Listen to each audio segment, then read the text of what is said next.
Assalamualaikum warahmatullahi wabarakatuh.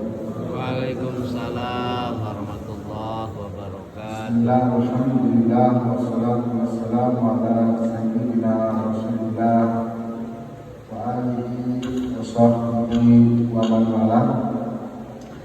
Yang saya hormati Bapak Kepala DKM beserta jajarannya, dan yang saya maksudkan ayahanda dan ibunda semuanya yang hadir pada kajian kita kali ini. Mudah-mudahan Allah Subhanahu wa Ta'ala memberikan kita rahmat, memberikan kita ilmu yang bermanfaat, serta didawamkan terus bagi kita nikmat iman dan nikmat Islam. Ayahanda dan ibunda semua, kajian kita masih dalam kajian wakaf, lanjutan daripada kajian yang sudah lalu. Insya Allah hari ini adalah pertemuan terakhir ya di dalam kajian wakaf kita. Jadi setelah ini insya Allah akan kita berpindah kepada kajian tentang jual beli, yang mana itu menjadi muamalah yang sering kita lakukan dan akan menyambung kemana-mana. Tapi sekarang adalah pembahasan terakhir dari wakaf. Baik. Pertama, kemarin kita sudah bahas tentang rukun dan syarat wakaf. Rukunnya apa saja, dan masing-masing daripada rukun itu ada syaratnya yang harus terpenuhi. Sehingga kalau kita mau mengetahui kapan wakaf atau akad yang lainnya sah atau ibadah sah, jadi sesuatu itu bisa dikatakan sah, baik ibadah atau akad, itu kapan? Ketika sudah terpenuhi rukun dan syarat. Nah, pada pembahasan lalu rukun dan syarat sudah kita bahas semua. Baru setelah rukun dan syarat itu terpenuhi, maka terjadilah ibadah atau syarat atau rukun atau akad itu dibilang sah. Salat sah, jual beli sah, kemudian haji sah, kemudian utang piutang sah, kemudian zakat sah, kemudian wakaf sah. Seperti itu. Kalau kita sudah terpenuhi rukun dan syarat, makanya kuncinya adalah kita menguasai rukun dan syarat. Namun yang harus kita ketahui, setelah rukun dan syarat itu terpenuhi dan terjadilah satu ibadah atau akad dengan sah, ada konsekuensi. Nah, kalau konsekuensi ibadah adalah pertama kita gugurnya tanggungan atau kodok. Ketika seorang melaksanakan sholat subuh sesuai rukun dan syarat, maka dia nggak usah berkodok. Itu konsekuensinya. Atau gugurlah kewajiban dia, gugurlah dosa dia. Itu konsekuensi dari ibadah yang dilakukan dengan rukun dan syarat. Kalau akad beda lagi. Misalkan jual beli, ketika udah terpenuhi rukun dan syarat, udah sah, konsekuensinya pindahnya kepemilikan. Jadi pindah kepemilikan itu konsekuensi dari jual beli yang sah. Nah sekarang pada akad wakaf, apa konsekuensinya ketika wakaf ini dikatakan sah? Nah, di dalam kitab Al-Mu'tamad dijelaskan, tatarattabu 'ala al-waqfi atharun fiqhiyyatun tata'allaqu bil ma'ani wa ahkamun fiqhiyyatun tata'allaqu bil alfaz. Jadi kalau dari segi konsekuensi wakaf itu bisa kita pandang dari dua sisi.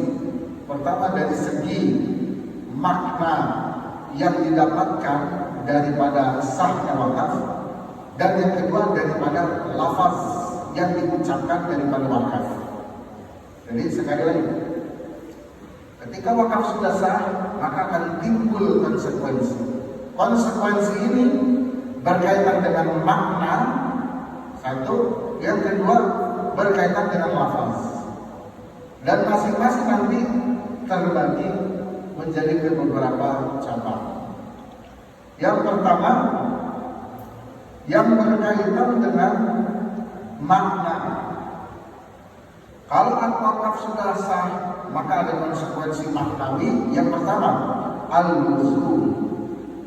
Man tawaqqa'a al-waqfu sahihan biwujudi arkanihi wa tawaffuri syurutihi sara laziman lil waqif wa qata'a tasarruful waqifi fihi wa la yahiqqu lahu ruju'u anhu aw fasduhu.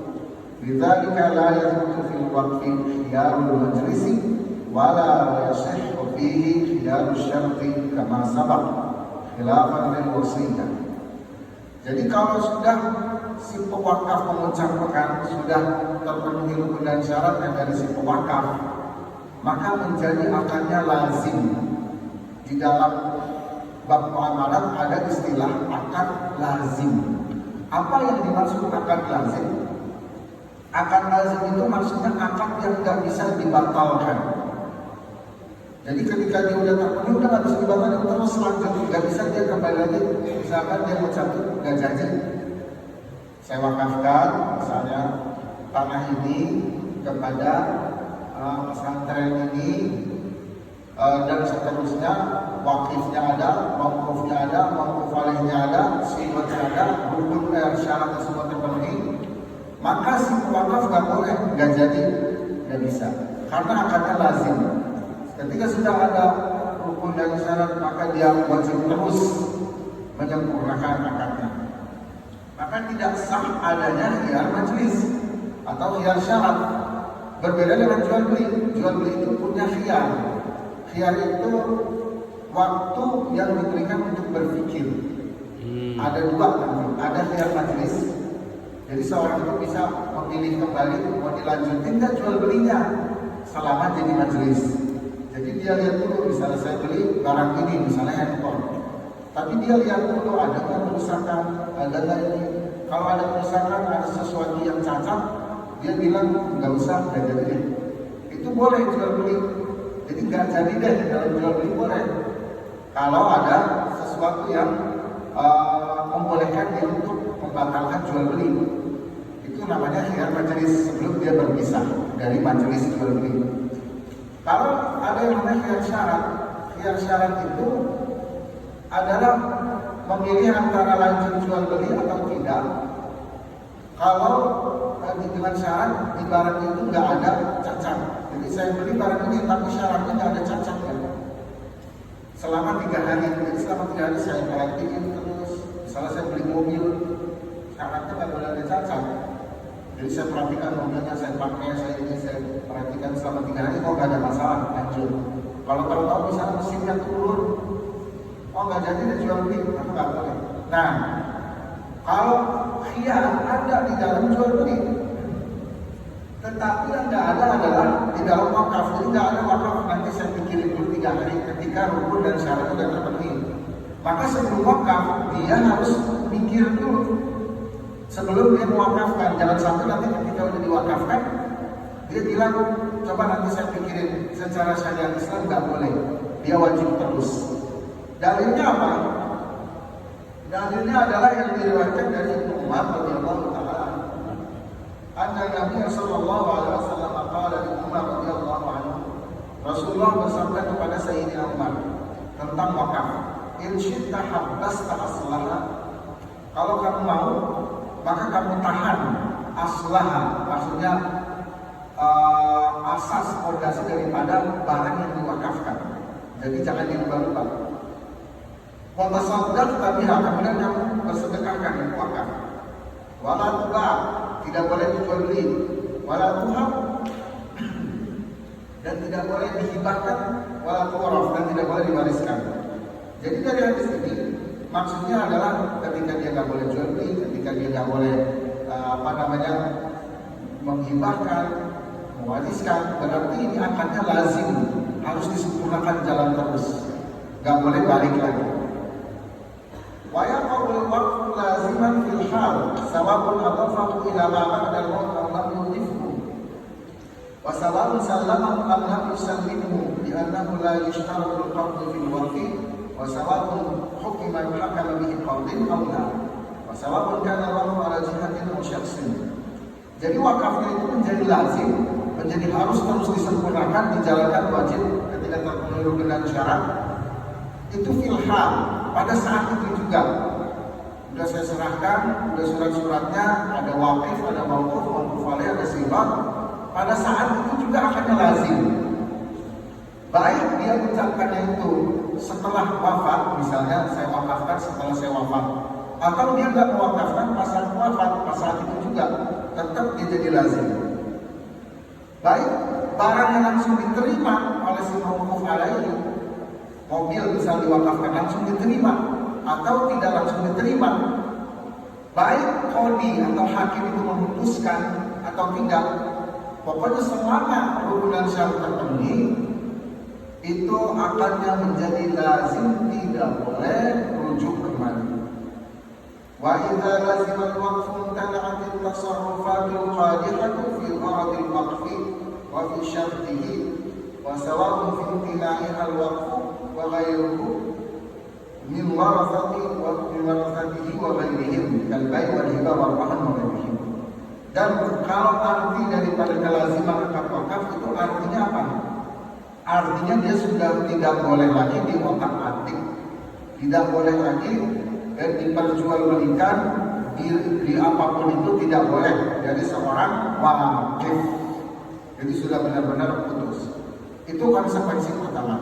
Jadi konsekuensi pertama dari segi makna adalah adanya kelaziman pada akad wakaf ketika sudah terpenuhi rukun dan syarat.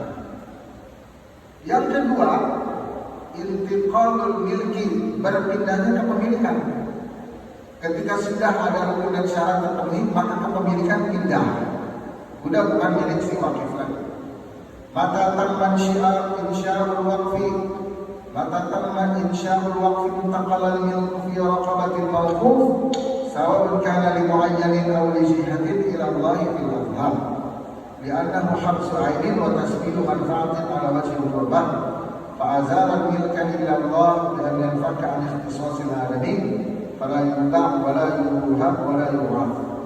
Jadi ketika sudah sempurna, maka berpindahlah kepemilikan kepada orang yang diwakafkan. Ya, kenapa? Karena wakaf itu asalnya adalah kita melepaskan kepemilikan untuk Allah.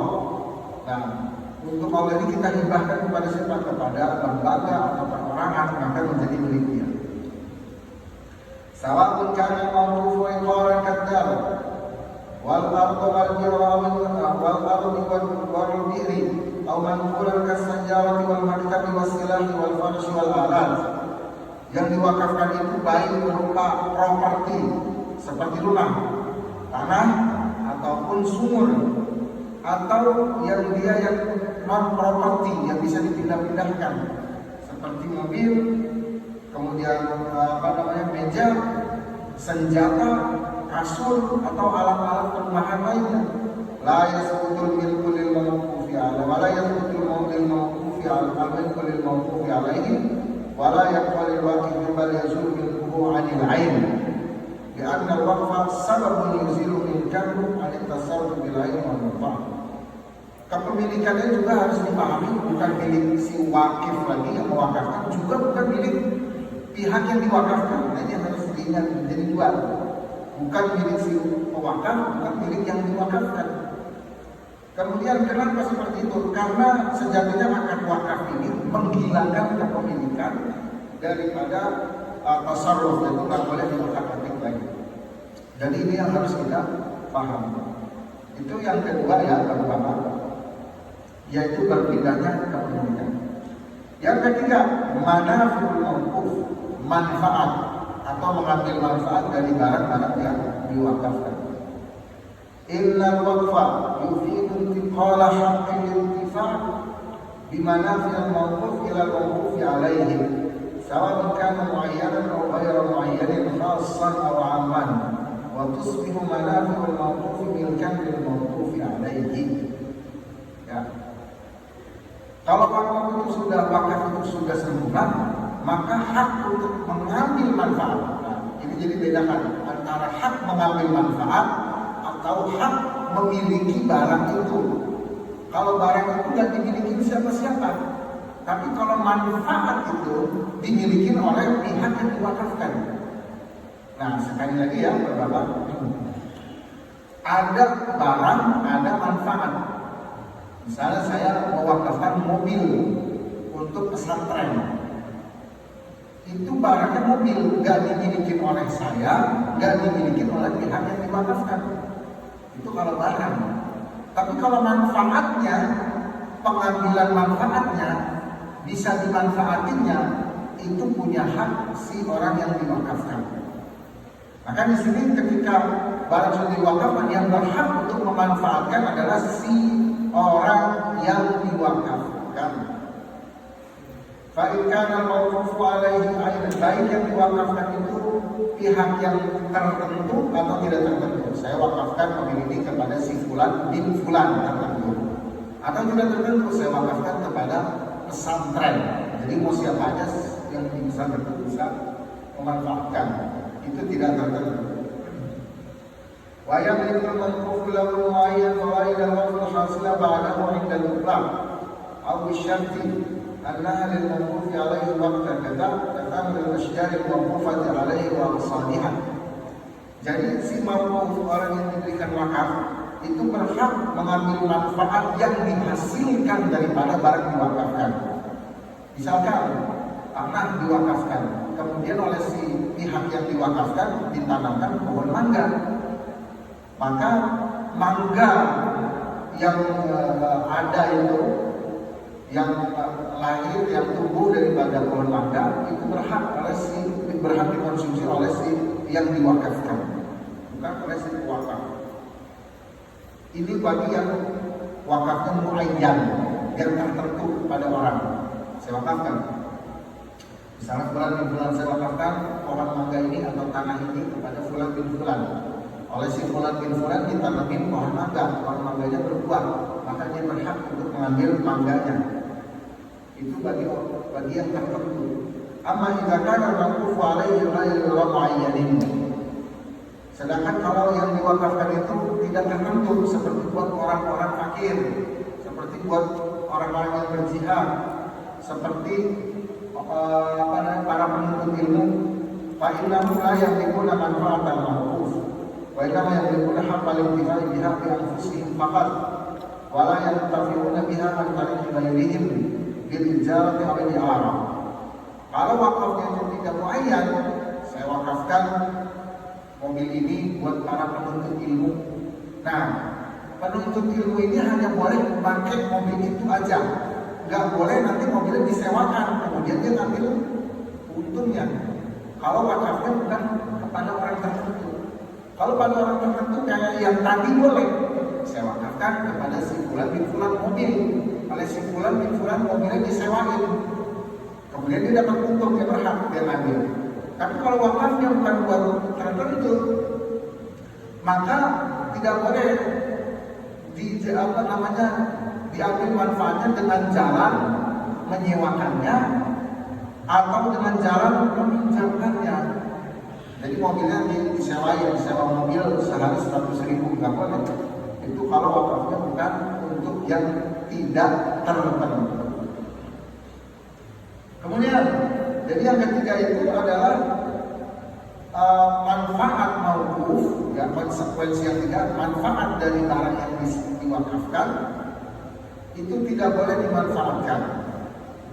Tapi kalau dimanfaatkan buat hal lain, barang yang diwakafkan boleh dimanfaatkan oleh pihak yang diwakafkan secara langsung, bukan secara jalan kedua. Secara langsung ya dia langsung pakai mobil diwakafkan, dia pakai mobilnya buatan terjemput, itu langsung. Tapi kalau manfaatnya nggak langsung, dalam artian misalkan mobilnya dia manfaatin bukan dipakai, tapi dia sewain ke orang lain, maka di sini ada dua pembagian kasusnya. Seandainya wakafnya itu buat orang tertentu, maka dia boleh melakukan itu. Kalau wakafnya bukan buat orang tertentu, maka dia tidak boleh wakafkan seperti itu. Yang keempat, at-tasarruf bil mawquf, ya, mengotak-atik barang diwakafkan. innal 'ainal mawqufata milkun lillahi wa lidzalika la yahillu li ahadin an yatasarrafa fiha bil bai'i wal hibah wa la tantaqilu bil irthi sawa'un fi dzalika al-waqifu wa warathatuhu wal nadhiru wal mawqufu 'alayhi al-'ainu ghairu mu'ayyan wa innama yusrafu manafi'uha ila al-mawqufi 'alayhi kama sabaq. Ketika barang yang diwakafkan itu sudah sah rukunan syaratnya, maka di sini tidak boleh ditasarrufkan, diotak-atik dengan cara dilbay, jual beli atau dihibahkan dan tidak pindah kepada ahli waris. Nah, ini yang sering terjadi. Jadi yang sering terjadi di Indonesia itu ketika ada orang mewakafkan tanah. Nah, si pewakafnya udah ada masalah, dia udah tahu hukumnya. Pas dia wafat, nah ini yang sering terjadi, ahli warisnya menuntut. Jadi nggak bisa lagi diotak-atik buat si pewakaf, ahli warisnya terus sampai ke depan nggak bisa. Udah, kepemilikan udah pindah, barang tersebut milik Allah, manfaatnya milik pihak yang diwakafkan. Jadi nggak ada kata itu kan zaman ayah saya, zaman ini nggak bisa, udah berpindah. Makanya di sini kalau secara fikih nggak butuh kertas, nggak butuh tulisan kalau dalam hukum fikih. Tapi kita hidup di Indonesia juga ada hukum yang lain, hukum negara. Harus ada namanya tertulis hitam di atas putih. Lantas bagaimana kalau nanti ada tanah memang yang sudah diwakafkan oleh si pewakaf, tapi nggak sempat ada hitam di atas putih, yang kemudian cucu-cucunya menuntut. Nah, itu bagaimana? Kasus begini penyelesaian bagaimana? Kalau secara fikih jelas nggak bisa, kita butuh saksi. Ada saksinya ini. Kalau udah ada saksi udah nggak boleh secara fikih. Tapi kalau secara hukum negara ya boleh. Pada ininya, pada buktinya. Maka di sini kalau kita pakai hukum negara, tanah tadi ya udah boleh diambil aja. Misalkan si cucunya berkilan, nggak ada buktinya kok, walaupun si cucunya tahu kalau itu tanah sudah diwakafkan, tapi karena dasarnya kalau udah masalah uang, udah buta semua, ini jadi bisa diambil lagi. Maka di sini ayatnya dari bunda, mari sama-sama kita pahami, wakaf itu berpindah kepemilikannya. Dalam fikih tidak ada tidak perlu ya, artinya kalaupun tanpa tulisan hitam di atas putih sudah sah wakafnya. Tapi di sini kita hidup di negara Indonesia, ada aturan hukum negara, maka hendaknya kita buat hitam di atas putih. Nah, kemudian ya, yang kelima, di sini ada pembahasan kemarin. Walidzalika tabqa usulul awqafi tsabitatan wa raqabatuha mahfuzatan. Dengan begitu, karena udah gak dimiliki lagi barangnya oleh si pewakaf dan yang diwakafkan, tapi manfaatnya dimiliki oleh yang diwakafkan, maka usulul awqaf atau pondasi dasar dari barang yang diwakafkan itu harus tetap ada di dalam mazhab Syafi'i. Jadi pondasi dasarnya tanah awalnya, kalau misalnya tanah itu diwakafkan, berarti tanah awal itu harus ada, nggak boleh berubah. Kalau misalkan masjid, berarti pondasi dasar awalnya kalau mau direnovasi itu harus tetap ada, nggak semuanya dihancurin gitu. Harus ada yang mungkin bahasanya adalah sebagai barang itu sebagai saksi dialah yang diwakafkan. Jadi nggak boleh benar-benar semuanya habis gitu. Misalnya masjid udah mau roboh, dan nanti ada pembahasan yang boleh nggak itu barang wakaf direnovasi. Nah, kalau direnovasi, itu nanti akan kita bahas dulu. Intinya dia pondasi awalnya harus ada. Waraqabatna mahfuzatan, ya, dan pihak yang menjaga pihak awalnya itu, pondasi awalnya itu harus tetap dijaga. Yaumal intifa'u biha, agar bisa dimanfaatkan oleh orang umum. Wayantakila khairuha ilal ajyal, dan berpindah kebaikannya dari satu generasi ke generasi. Kama sabab, seperti yang sudah lalu.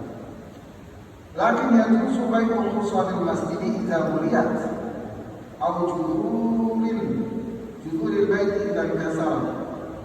Nah, seandainya ada masjid yang diwakafkan, tapi kemudian masjidnya rubuh, misalkan ya, udah nggak bisa digunakan lagi, maka dalam kasus ini itu barang-barang sisanya itu kayak bebatuannya, bangunannya itu boleh dijual lagi.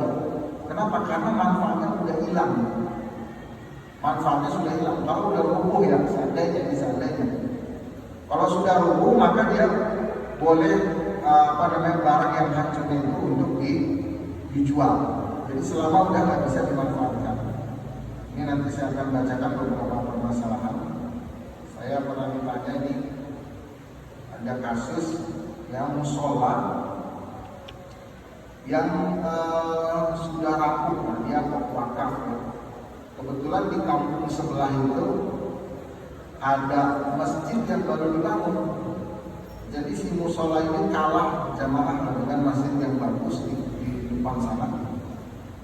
Kemudian juga dari pihak ahli waris memasalahkan wakaf ini. Apa yang dimasalahkan? Pertama, dia ingin masjid ini dijadikan tempat parkiran madrasah yang ada di depannya. Itu yang pertama. Yang kedua, kalau enggak, musola ini ingin dijadikan tingkat. Jadi dijadikan tingkat yang bawahnya itu jadi parkiran, atasnya musola. Atau yang ketiga, musolanya dipindahin ke Jawa Tengah, padahal ada di Jakarta. Jadi ada 3 opsi. Yang pertama, mereka pengen jadiin full musolanya sebagai lahan parkiran buat madrasah, karena nyatanya orang-orang sholatnya di masjid. Yang kedua, atau dengan menjadikan parkiran itu di bawah, kemudian musolanya di atas tingkat. Atau yang ketiga, udah aja jual, pindahin musolanya ke Jawa Tengah. Nah itu bagaimana? Kalau masalah yang pertama adalah kita harus melihat ya, bahwasanya tidak sah kita dari permasalahan yang ketiga, yaitu memindahkan wakaf ke tempat yang lain. Boleh nggak masjidnya di sini wakaf, kita hancurin bro ke kampung sebelah, kita jual lahannya, pindahin kampung sebelah. Nah, pada di dalam kitab Nihayatul Muhtaj itu disebutkan ya, idza waqafa al-waqifu 'aynan wa iqaran wa sajaratan wa silahan wa ghayra dhalika intaqala min muraqabati al-mawquf ila Allah wa la yajuzu tasarruf bi raqabati al-'ayn al-mawqufa bay'an wa shira'an hibatan wa irfan la min qibali al-waqifi wa la min qibali al-mawquf 'alayhi mu'ayyanan kana al-mawquf 'alayhi aw ghayra mu'ayyan bal tabqa 'anhu ala milkiyatillah. Jadi kalau dari zahir teks yang tadi ya, atau ada teks lagi saya sebutkan ya, walau in hadama masjidun, seandainya hancur satu masjid wa ta'azzara i'adatuhu, dan tidak mungkin untuk dibangun kembali, lam yubaq bihalin, tetap dia tidak boleh dijual, kecuali tadi batu-batuannya tadi yang sudah nggak bisa dimanfaatkan. Wa amma hadha dalil fi al-umum wa yazamu alaihi takhsisul musallim, walakin kama bayyana sahibu Fathul Mu'in wa sahibul fiqh ila akhirih. Jadi kalau dari sahih teksnya itu tidak boleh ya untuk dipindahkan ke kampung lain. Tapi di dalam mazhab yang lain itu dibolehkan. Di dalam mazhab Maliki dan Hanafi dibolehkan dipindahin ke tempat lain, tapi dengan syarat. Dengan syarat sekali lagi. Syaratnya apa? Syaratnya di tempat yang lain itu lebih bisa dimanfaatkan kalau masjid lebih banyak jamaah. Kalau udah juga nggak boleh, berarti harus tetap seperti itu. Selama masih bisa dimanfaatkan, harus tetap dia seperti itu. Ya, jadi kalau dibilang boleh kan pindah ke Jawa Tengah, harus dicek, cross check, lebih bermanfaat kan? Kemudian jamaahnya lebih banyak kan? Kalau bangunannya lebih bagus kan? Itu 3 syarat. Harus terpenuhi baru boleh dipindahkan. Kalau tidak, ya tidak. selama dia masih bisa dimanfaatkan, kecuali benar-benar udah nggak bisa dimanfaatkan. Nah ini boleh dirubah ke yang lain. Walaupun jamaahnya masih 2, masih 3, masih 5, masih ada yang sholat, tetap dia tidak boleh dirubah. Nah kemudian boleh nggak untuk dijadikan lahan parkir? Nah kalau lahan parkirnya ini kan kalau lahan parkir di bawah ini kan musola mau dibangun atasnya musola, bawahnya lahan parkir. Kalau di dalam mazhab Syafi'i harus dipahami, ketika barang diwakafin dari bawah bumi yang ke-7 sampai langit ke-7 itu wakafnya wakaf semua. Jadi nggak boleh ditambah-tambahin. Jadi misalnya bangunan itu wakaf itu sampai ke langit ke-7 ini punya masjid, mereka punya Allah. Sampai ke langit ke-7, sampai ke bawah bumi bumi ke-7 juga milik wakaf. Nah jadi ketika ada lahan parkir masuk, itu yang jadi masalah adalah bangunan dasarnya masih ada nggak? Kalau asas dasarnya udah benar berubah ya udah jelas nggak boleh. Kemudian bagaimana kalau dirubah semua masjid jadi lahan parkir? Otomatis lebih nggak boleh lagi.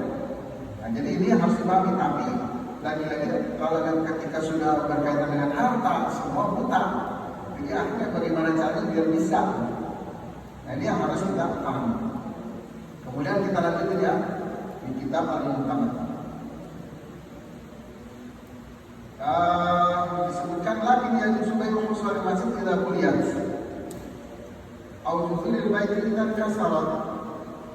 Boleh untuk menjual bebatuan masjid kalau masjidnya udah hancur dimakan waktu, nggak bisa dinafkahi. Jadi nggak bisa dimanfaatkan. Maka bebatuan itu sisa-sisanya boleh. Atau rumah yang udah hancur kena gempa, rumah wakaf. Itu ada sisanya puing-puingnya itu gimana? Nah itu kalau udah seperti itu boleh. Wala yajuzu tahdhirul waqfi dan tidak boleh merubah barang yang diwakafkan an hayati dari bentuk awalnya. Wala yujalu daru bustanan, maka rumah tidak boleh dirubah menjadi taman, menjadi bustan. Bustan itu menjadi taman. Jadi rumah nggak bisa diubah jadi taman.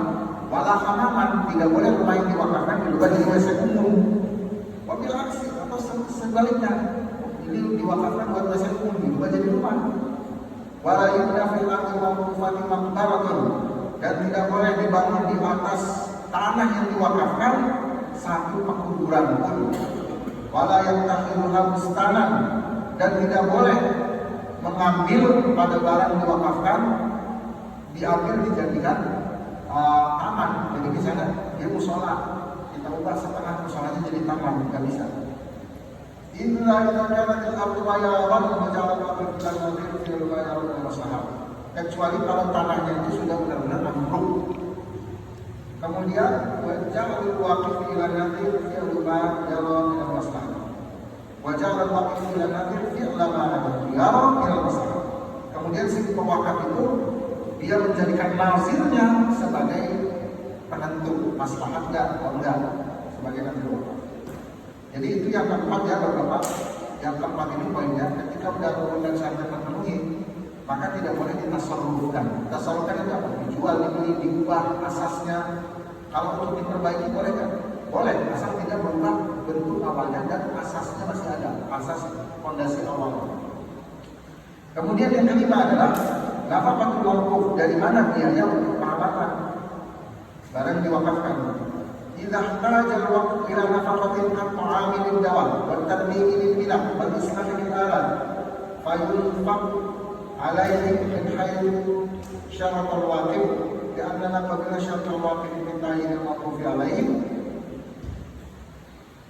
wa bayan sabil al-waqfi anabba syarat fi tahmil masdar al-infaq alayhi fa in lam yadhkur al-waqif shay'an min dhalika yunfaq alayhi min qillat al-waqfi idza kana lahu mullatun لأنه لا يمكن الانتفاع به إلا بالنفقة فحمل الوقف عليه ضرورة فإن لم يكن الموقوف عليه علة وتعطلت منافعه فتكون النفقة في بيت المسلمين المخصص لمصالح المسلمين.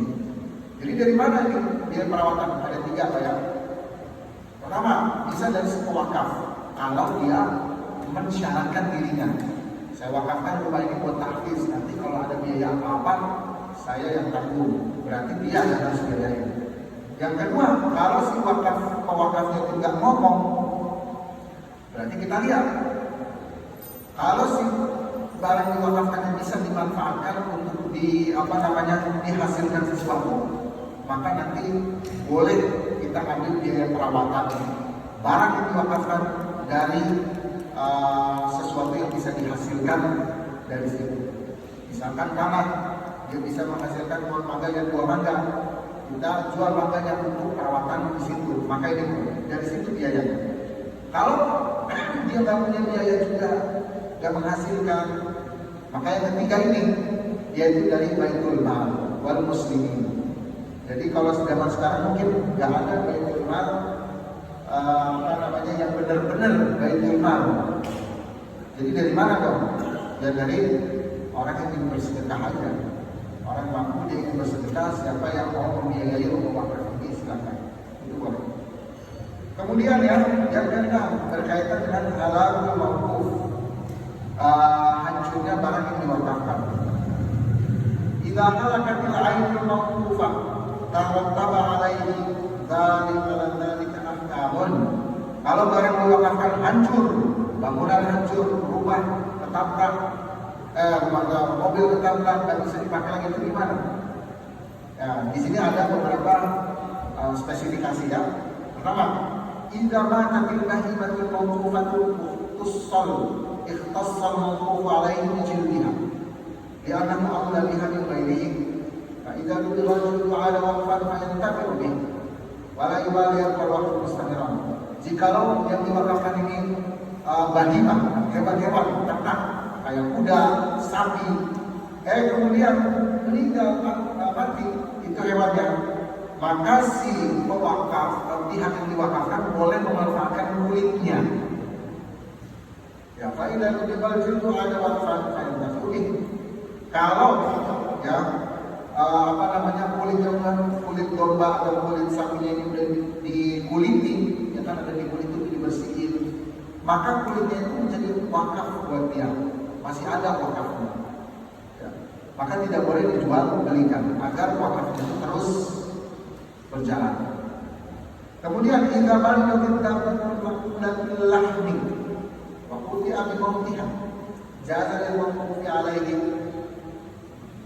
aw lin nadhir lahu halid darura wa yubahu lahmuha wa ishtara bi dabbatu min jinsiha wa tawaqqafa makanuha wa fi wajhin yaf'alu al-hakim bi lahmiha yaf'alu hakim bilahmiya bayar maslahatan. Jadi kalau seandainya diwakafkan kepadanya hewan ternak sakit, sedangkan hewan itu bisa dimakan, ya. Kemudian waktu dia dimautiha, dia itu dihukumi oleh dokter hewan, dia bakalan mati nih. 10 hari lagi mati nih. Nah itu gimana? Padahal itu wakaf. Jazalil mawqufi alaihi alaihi rabbuha. Maka bagi si nazir wakaf boleh memotong daging, memotong hewan tersebut, kemudian dijual dagingnya, kemudian dari hasil penjualan dibelikan yang lain, dan wakafnya terus. Jadi saya mewakafkan kerbau, kerbaunya kata dokter hewan wali sakit, kalau nggak disembelih dia mati begitu aja, tapi kalau disembelih bisa dimanfaatkan. Akhirnya boleh di sini disembelih. Tapi nanti setelah dijual dagingnya semuanya itu oleh si nazir atau pihak yang diwakafkan harus diberikan lagi kerbau agar wakafnya terus bersambung. Kemudian ya, dalam satu pendapat dikatakan kalau udah masalahnya begini dihukumi oleh dokter hewan dia bakal mati, nah maka ini kita kembalikan kepada hakim. Ini dalam satu pendapat. Nanti hakim melihat kira-kira masalahnya gimana Pak Hakim. Itu nanti diketok Pak. Itu pendapat yang kedua. Kemudian yang permasalahan ketiga, idza talifal mawquf tahta yadin dhaminatin li qarabatihi kal musta'ir aw atlafahu aw ta'addiyan sawa'un kana al-waqifu aw al-mawquf alayhi aw ajnabiyyun fayukhadhu dhamin min al-muslim wa yushtara bi qimati aynun mumathilatun lahu. Kalau barang yang diwakafkan ini rusak dari tangan orang yang meminjam, ya udah tahu deh saya ini mobil diwakafkan buat saya pinjemin ke orang lain, tahunya mobilnya tabrakan. Nah, kalau ini karena kecerobohan dia, maka si yang nabrak mobil tadi harus mengganti mobil yang semisal dengan yang diwakafkan. Ya. Kemudian ya, amma idza talafatil ainu min ghairi dhaman aw min ta'addin kastil al wujubi mawqufan min talabatil ilmi mataran aw talifat bi nafsiha fayantahil waqfu li zawalil ainu mawqufan. Kalau barangnya itu rusak dengan tanpa sengaja, seperti apa? Seperti misalnya buku yang saya wakafkan di perpustakaan, seiring berjalannya waktu karena dibuka-buka dulu, bukunya robek, bukunya udah kemana tahu, halamannya kemana, maka di sini wakafnya udah hilang. Karena di sini dihasilkan dari ketidaksengajaan atau karena memang barangnya itu nggak bisa ada jaminan. Kalau mobil kan bisa ada jaminan, kalau buku nggak bisa. Kemudian ya yang keempat permasalahan, bila ta'aqqarat manfaatul ainil mawqufah bisababin ghairi madmunin kasyajaratin jaffat aw qala'aha ar-rih aw as-sayl wa lam yumkin i'adatuha ila madrasiha qabla jafafiha lam yanqati al-waqtu 'ala al-madhhab wa tabqa mawqufatan yuntafa biha hala qawmiha tuzu'an bi ijaratin wa ghairiha idamatan lil-waqfi fi 'ainiha. Ya, kalau seandainya ada wakaf, barang-barang yang diwakafkan ini hancur karena sebab sesuatu yang nggak bisa dijadikan tanggung jawab. Kalau tadi mobil nabrak karena dipinjam, pihak yang pinjam tanggung jawab. Kalau ini sebab hancurnya nggak bisa dijadikan tanggung jawab. Seperti apa, saya wakafkan pohon, kemudian tiba-tiba banjir, pohonnya rubuh. Nah, karena banjir atau karena badai atau emang lagi musim panas kering, pohonnya kering. Nah, maka di sini wakafnya nggak berhenti, dia tetap wakaf. Terus gimana dong? Kalau batang-batang itu bisa dijual atau disewakan, entah buat apa, dijadikan sesuatu, maka dia harus meneruskan wakafnya dengan itu. Biar wakafnya terus ada. Ya. Kemudian ya, idan hadapan masjidu wa ta'azzara i'adatuhu aw ta'attala bi kharaj balad makanan fala yaqulu milkan li ahadin li'anna al-milka fihi ma zala li haqqillah wa la yusbihu bihal. Kalau ada masjid rubuh dan gak mungkin dibangun kembali atau masjidnya rubuh karena dalam peperangan, fala yaqulu milkan li ahadin, maka tanah masjid itu gak menjadi milik seseorang, gak boleh dijual beli karena itu masih milik Allah. Kenapa diinginkan sholat fihi ma'al hadmi? Karena masih memungkinkan dipakai buat sholat. Jadi sekalipun tidak ada bangunan, itu tanahnya masih bisa dipakai buat sholat. Maka terus wakafnya berjalan. Kemudian kita tada'al masjidah. Kita tada'al masjidah dia jazal hakimin naqduhu wa buliya bi hijaratihi masjidan akhar wa bina'uhu bi qurbihi awla wa la yubna bi hijaratihi wa qurbihi syai'un akhar. Kalau ada masjid yang dilihat hakim, kata hakim ini nggak bisa lagi nih masjidnya dipakai, maka boleh dihancurkan, tapi dari barang-barang atau puing-puingnya itu dibangun masjid yang lain. Dari puing-puingnya harus ada. Kemudian yang kedelapan, walau waqafa syamsun ala qantaratin qadimatin ala al-wadi wa kharaqa al-wadi wa naqasatil qantara wa ihtaja an-nas ila qantaratin ukhra jaza lahu mahallul hajah. Ya, kalau ada seseorang mewakafkan harta berupa uang untuk membangun jembatan di atas lembah, ya ternyata nggak cukup itu uangnya buat bangun jembatan, itu gimana dong?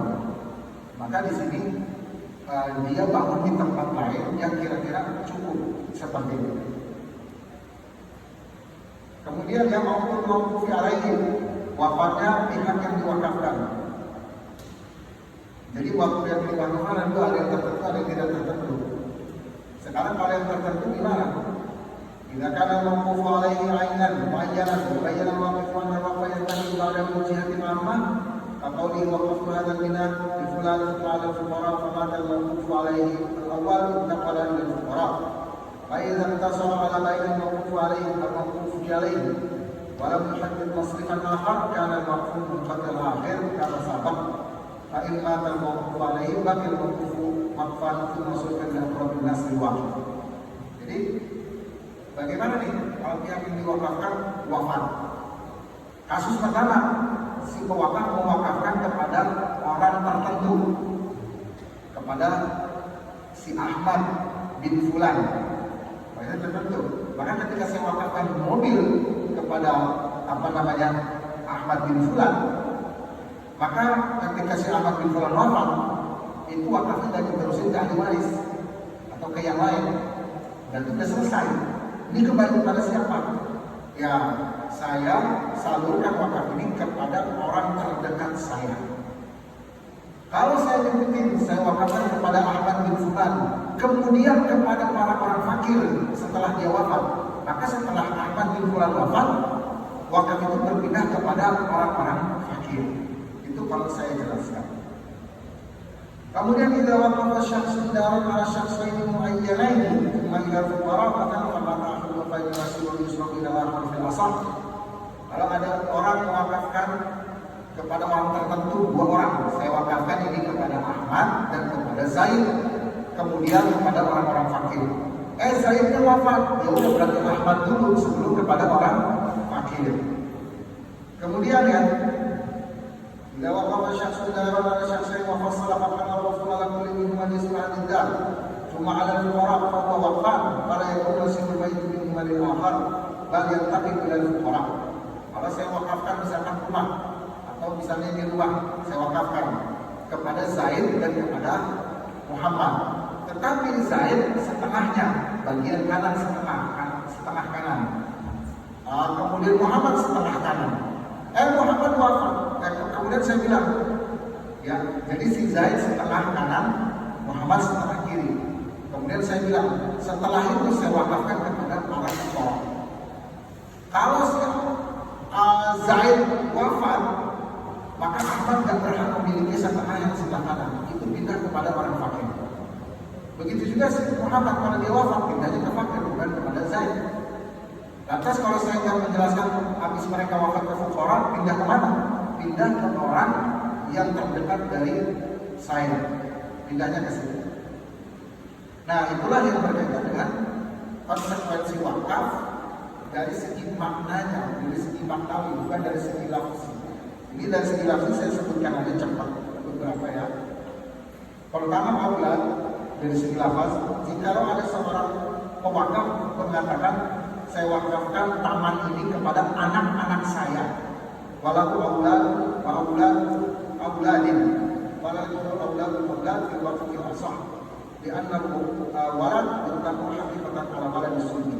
Yang jika saya mengatakan ini taman saya wakafkan kepada anak-anak saya. Nah, anak-anak saya kebetulan punya anak juga, jadi saya punya cucu. Apakah cucu saya berhak juga untuk memanfaatkan itu?